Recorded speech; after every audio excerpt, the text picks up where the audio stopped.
In this video, I'm gonna teach you how to fix R2 on a PlayStation 4 controller for GTA 5. It's a very easy process, so make sure to follow along.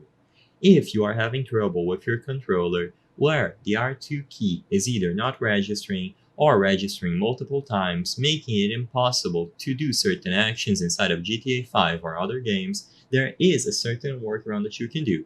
Of course, the best course of action would be to replace your controller if you are absolutely sure that the problem is attributed to the specific controller that you are using, but because this isn't really a viable option for many people, what you can try to do is this workaround. So, on the system settings for your PlayStation 4 console, you will be able to access the accessibility category, and inside of accessibility, you will be able to find button assignments, as you can see over here. Go over to button assignments inside of accessibility, and all that you have to do in there is tick the box at the top, enable custom button assignments, and then choose the option to customize the button assignments.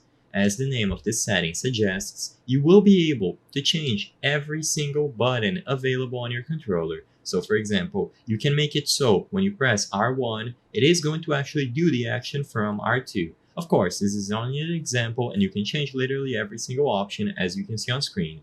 Essentially, if you know for sure that the R2 button is the one giving you trouble, you can bind it to something else.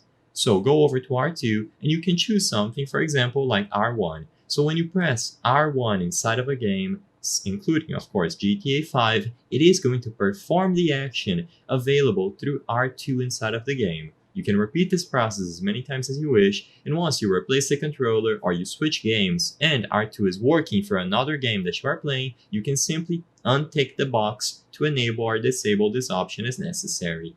I hope I was able to help you on how to fix R2 on a PlayStation 4 controller GTA 5. If this video helped you, please be sure to leave a like and subscribe for more very easy tips. Thank you for watching.